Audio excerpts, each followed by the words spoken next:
নমস্কার। আজকের এই অনলাইন ক্লাসরুমে সকলকে স্বাগত জানাই।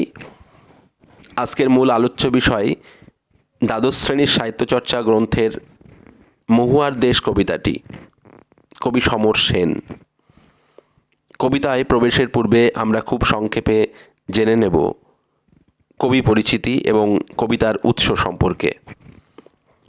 আধুনিক বাংলা কবিতায় নগর জীবনের, বিশেষত মধ্যবিত্ত সমাজের চেতনার ক্লান্তি, নৈরাশ্য আর অবক্ষয়ের নিপুণ রূপকার ছিলেন সমর সেন। 1916 খ্রিস্টাব্দে 10ই অক্টোবর কলকাতার বাগবাজারে কবি জন্মগ্রহণ করেন। 1933-এ শ্রীহর্ষ পত্রিকায় সমর সেনের প্রথম কবিতা প্রকাশিত হয়। এরপর পূর্বাশা পত্রিকায় এবং বুদ্ধদেব বসুর কবিতা পত্রিকাটিতেও তার কবিতা প্রকাশ পায়। 1937 খ্রিস্টাব্দে প্রকাশিত হয় তার প্রথম কাব্যগ্রন্থ কয়েকটি কবিতা। 1940-এ প্রকাশিত হয় তার দ্বিতীয় কাব্যগ্রন্থ গ্রহণ। এর পরের বছরই প্রকাশিত হয় তার তৃতীয় কাব্যগ্রন্থ নানা কথা। আমাদের আলোচ্য মহুয়ার দেশ কবিতাটি সমর সেনের কয়েকটি কবিতা কাব্যগ্রন্থ থেকে নেওয়া হয়েছে। 1937 খ্রিস্টাব্দে মাত্র 21 বছর বয়সে কবি এই কবিতাটি রচনা করেছিলেন। এবার আমরা সরাসরি কবিতার মধ্যে প্রবেশ করব। কবিতার নামকরণ করা হয়েছে মহুয়ার দেশ। আমাদের এই কবিতার নামকরণ থেকে একটা কথা জানতে ইচ্ছে করে, মহুয়ার দেশ নামকরণের কারণটা কী? কারণটা আমরা অবশ্যই জানব। তার আগে গুটি কয়েক কথা আমরা জেনে নিই। আমরা জানি, প্রথমেই বলেছি যে নগর জীবন এবং তার যান্ত্রিকতা, প্রাণহীনতা, ভণ্ডামি ইত্যাদি বারবার কিন্তু সমর সেনের কবিতার বিষয় হয়ে উঠেছে। তিনি একটা জায়গায় লিখেছিলেন, তিলে তিলে মৃত্যুর ঊর্ধ্বশ্বাস, মৃত্যু আমাদের প্রাণ, দিকে দিকে আজ হানা দেয় বর্বর নগর। ঠিক এই কথাটি কবি সমর সেন মহুয়ার দেশ কবিতার মধ্যে দিয়ে তুলে ধরেছেন। অর্থাৎ নাগরিক জীবনের ক্লান্তি আর অবসন্নতা, এই বিষয়টাই কিন্তু উঠে এসেছে মহুয়ার দেশ কবিতার মধ্যে দিয়ে। মহুয়া কি? মহুয়া হচ্ছে এক ধরনের ফুল যার রস থেকে মাদক তৈরি হয়। আর মহুয়ার দেশ বলতে আমরা কোন জায়গাটাকে বুঝছি? মহুয়ার দেশ বলে অ্যাকচুয়ালি কোনো দেশ নেই। যেখানে মহুয়া পাওয়া যায় সেই দেশের কথা বলেছেন কবি। যে মহুয়ার ফুল থেকে যে মাদকটা তৈরি হয়, সেই মাদকটাই হচ্ছে জীবন যন্ত্রণা ভুলে থাকার একটা প্রধান উপকরণ। আমরা নুন কবিতায় পড়েছিলাম জয় গোস্বামীর। সেখানে গঞ্জিকা সেবন করছে বাপ ছেলে দুভাই মিলে। এই গঞ্জিকা বা গাঁজা হচ্ছে কি একটা নেশার সামগ্রী, যেটা তার দুঃখ যন্ত্রণা ভুলে থাকার একটা প্রধান উপকরণ। ঠিক তেমনি নাগরিক জীবনে ক্লান্ত, বিমর্ষ, প্রাণহীন মানুষ এই মহুয়ার ফুলের থেকে যে মাদক তৈরি হচ্ছে, সেই মাদকের নেশায় বুঁদ হয়ে তারা আছে। জীবন যন্ত্রণাকে তারা ভুলে আছে অন্যতম উপাদান মহুয়া ফুলের মদের দ্বারা। অর্থাৎ এই মহুয়ার দেশ হচ্ছে একটা প্রতীক, যেটা কবির পছন্দের একটা জায়গা, যেখানে তিনি চেয়েছেন যেতে। নগর জীবনের যান্ত্রিকতা, প্রাণহীনতা কবিকে বিমর্ষ করে তুলেছে। তাই তিনি মহুয়ার দেশের মতো একটা নির্জন ছায়াঘের, একটা দেবদারুর ছায়াঘের একটা জায়গায় তিনি যেতে চেয়েছেন। সেটাই কিন্তু সেই অভিপ্সা, সেই আশা এবং আশাভঙ্গের কাহিনী কবিতার মধ্যে দিয়ে কবি তুলে ধরেছেন। কবিতাটিকে যদি খুব আমরা ভালোভাবে দেখি, তাহলে লক্ষ্য করব যে কবিতায় বেশ 4টে পয়েন্টস রয়েছে, যে পয়েন্টের উপর বেস করে কবিতাটি রচিত। প্রথম যে প্যারাটা আমরা যদি লক্ষ্য করি, সেখানে দেখতে পাবো কবির একটা রোমান্টিক মন কিন্তু নাড়া দিয়েছে আমাদের। অর্থাৎ কবির রোমান্টিক মন তার মধ্যে কাজ করেছে। ঠিক তার পরের 4টে লাইনের মধ্যে আমরা খুঁজে পাবো কবির সেই বাস্তবতা। অর্থাৎ রোমান্টিকতা আর বাস্তবতা দুটির মধ্যে তো অনেক ফারাক। রোমান্টিকতা হচ্ছে কি কল্পনাচারিতা, সৌন্দর্য পিপাসা, প্রকৃতি প্রেম, মানব প্রেম, এটাই হচ্ছে রোমান্টিকতা। কিন্তু ঠিক তার পরের 4টে লাইনের মধ্যে ধরা পড়েছে এক গভীর বাস্তবতার চিত্র। পরের কয়েকটি লাইনে কবির স্বপ্নবিলাসী মনের বিবরণ রয়েছে, বর্ণনা রয়েছে। ধরা পড়েছে কবির স্বপ্নবিলাসী মন। আবার শেষ যে 8 লাইন, সেই 8 লাইনে উঠে এসেছে কবির স্বপ্নভঙ্গের ইতিহাস। এটাই হচ্ছে এই কবিতার মূল স্ট্রাকচার। এবার আমরা এই কবিতার মূল ব্যাখ্যায় আসব। এবার আমরা কবিতার মূল আলোচ্য বিষয়ে প্রবেশ করি। মাঝে মাঝে সন্ধ্যার জলস্রোতে অলস সূর্য এঁকে দেয় গলিত সোনার মতো উজ্জ্বল আলোর স্তম্ভ, আর আগুন লাগে জলের অন্ধকারে ধূসর ফেনায়।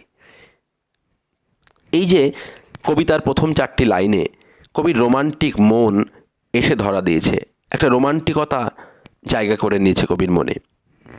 কবি অনুভব করছেন যে সন্ধ্যাবেলা জলের স্রোতে অস্তগামী সূর্য এঁকে দেয় উজ্জ্বল আলোর স্তম্ভ, যা কবির কাছে গলিত সোনার মতো ভাস্বর মনে হয়।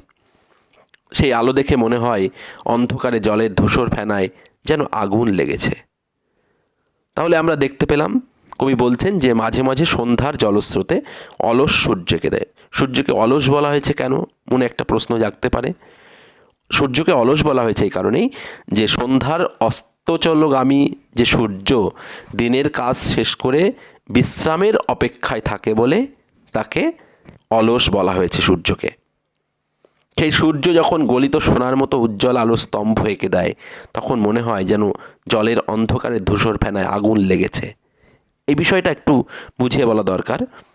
জলের অন্ধকারে ধূসর ফেনায় আগুন কিভাবে লাগে, বা এর সঙ্গে কবি আসলে কিসের তুলনা করেছেন। জলের উপর সূর্যের আলো যে উজ্জ্বলতা দেখা যায়, কবির মনে হয়েছে তার সৃষ্টি যেন জলের নিচের স্তরে, আর ধূসর ফেনা যেন মানব মনের তরঙ্গায়িত অবস্থা, যার একদিকে আছে নিরাশার অন্ধকার আর একদিকে আছে আশার আলোময় সম্ভাবনা। এই দোদুল্যমান মন নিয়েই মানুষের দিন যাপন। জীবনের আশার সূর্য তো পারে জীবনের সমস্ত ক্লান্ত ধূসর কল্পনার উপর স্নিগ্ধোজ্জ্বল আলপনা এঁকে দিতে। অর্থাৎ এই রোমান্টিকতা কিন্তু ধরা পড়েছে কবিতার প্রথম 4টি লাইনে। ঠিক পরের 3টি লাইনেই উঠে এসেছে এক চরম বাস্তবতা, যে বাস্তবতার কাছে সমস্ত রোমান্টিকতা ভেঙে খান খান হয়ে যায়। কবির সেই আশাভঙ্গের কাহিনী, সেই চরম বাস্তবতাকে দেখিয়ে দিয়েছে কবিতার পরের 3টি পংক্তিতে। সেই উজ্জ্বল স্তব্ধতায় ধোয়ার বঙ্কিম নিঃশ্বাস ঘুরে ফিরে ঘরে আসে শীতের দুঃস্বপ্নের মতো। সেই উজ্জ্বল স্তব্ধতায় ধোয়ার বঙ্কিম নিঃশ্বাস। ধোয়ার বঙ্কিম নিঃশ্বাস কি আসলে? নাগরিক সভ্যতার দূষণ।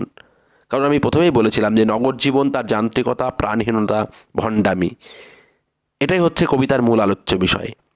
সেখানে ধোয়ার বঙ্কিম নিঃশ্বাস, অর্থাৎ নাগরিক জীবনে অভ্যস্ত কবি দেখেছেন শহরের প্রাণহীন জীবনযাত্রা, নাগরিক জীবনে অভ্যস্ত মানুষ, চারিদিকে যে ভণ্ডামি, প্রাণহীন অবস্থা, যান্ত্রিকতা, নগর জীবনের ক্লান্তি, এ সমস্ত কিছুতে অভ্যস্ত। তাই কবি তার মধ্যে থেকে নিজেকে অনুভব করেছেন যে কিভাবে ধোয়ার বঙ্কিম নিঃশ্বাস ঘুরে ফিরে ঘরে আসছে। অর্থাৎ প্রকৃতির যে উজ্জ্বল আত্মপ্রকাশের কালে শীতের দুঃস্বপ্নের মতো ঘুরে ফিরে আসে ধোয়ার বিষাক্ত নিঃশ্বাস। এই ধোয়ার বিষাক্ত নিঃশ্বাস হচ্ছে যান্ত্রিক সভ্যতার প্রতীক, যে যান্ত্রিক সভ্যতা মানুষকে যেন যান্ত্রিক করে তুলেছে দিনের পর দিন। এই ধোয়ার বঙ্কিম নিঃশ্বাস ঘুরে ফিরে ঘরে আসে শীতের দুঃস্বপ্নের মতো। শীতের দুঃস্বপ্ন কেন বলছে? এক শ্রেণীর মানুষের কাছে শীত হচ্ছে বিলাসিতার জায়গা বা আরাম বিলাসিতার সময়। অন্যদিকে এই শীতকে নিয়ন্ত্রণে রাখার মতো একদল মানুষের কাছে কোনো বস্ত্র নেই, শীত বস্ত্র নেই বা পোশাক নেই।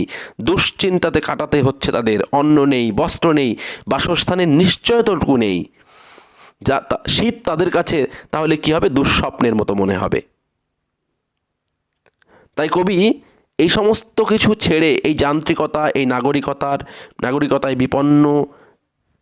বিপন্নতা ছেড়ে তিনি এক মেঘমদির মহুয়ার দেশে চলে যেতে চান, যেখানে কোনো রকম ঝামেলা নেই, ঝঞ্ঝাট নেই, যেখানে পথের দুধারে ছায়া ফেলে দেবদারুর দীর্ঘ রহস্য।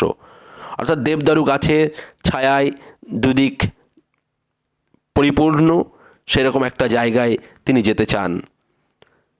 দূর সমুদ্রের দীর্ঘশ্বাস রাতের নির্জন নিঃসঙ্গতাকে যেখানে আলোড়িত করে, কবিকে আকৃষ্ট করে প্রকৃতির এই স্নিগ্ধ নির্মলতা।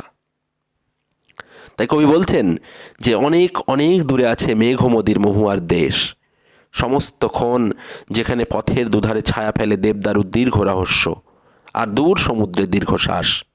রাত্রে নির্জন নিঃসঙ্গতাকে আলোড়িত করে আমার ক্লান্তির ওপর ঝরুক মহুয়া ফুল, নামুক মহুয়ার গন্ধ। কবি চান তার ক্লান্তির ওপর ঝরে পড়ুক মহুয়া ফুল, আবেশ ছড়াক মহুয়ার গন্ধ। অর্থাৎ নির্জন প্রকৃতির কোলে আশ্রয় নিয়েই তার অবসন্নতা তিনি ঘোচাতে চেয়েছেন। অর্থাৎ কবি চেয়েছেন তার ক্লান্তির ওপর মহুয়া ফুল ঝরে পড়ুক।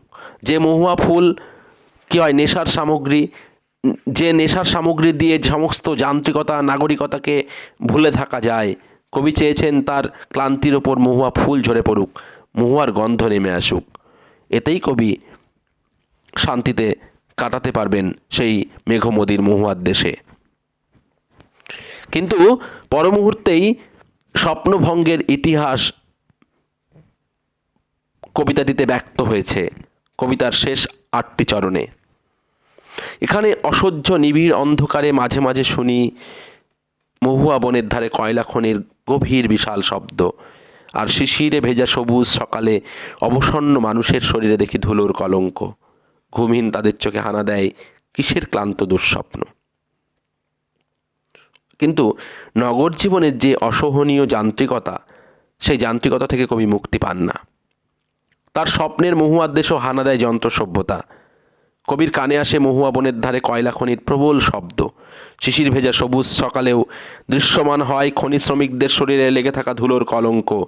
নিদ্রাহীন এইসব মানুষের চোখে ভিড় করে আসে যান্ত্রিকতা আর যন্ত্র সভ্যতার বিপন্নতার ক্লান্ত দুঃস্বপ্ন। অর্থাৎ যে কারণে কবি সেই মেঘমদির মহুয়ার দেশে যেতে চেয়েছিলেন, সেই মহুয়ার দেশও সেই নাগরিকতার ঊর্ধ্বে নয়। অর্থাৎ ক্লান্তিকর যান্ত্রিকতায় পূর্ণ বাস্তবে দাঁড়িয়ে মহুয়ার দেশ হয়ে উঠেছে কবির কাছে কল্পনা এবং স্বপ্নের তথা রোমান্টিকতার শেষ আশ্রয়। আবার যন্ত্র সভ্যতার কঠিন আঘাত কবির সেই রোমান্টিকতাকে নস্যাৎ করে তাকে ফিরিয়ে আনে কঠিন বাস্তবতায়, যে বাস্তবতা স্বপ্নের সেই দেশেও হানা দেয়।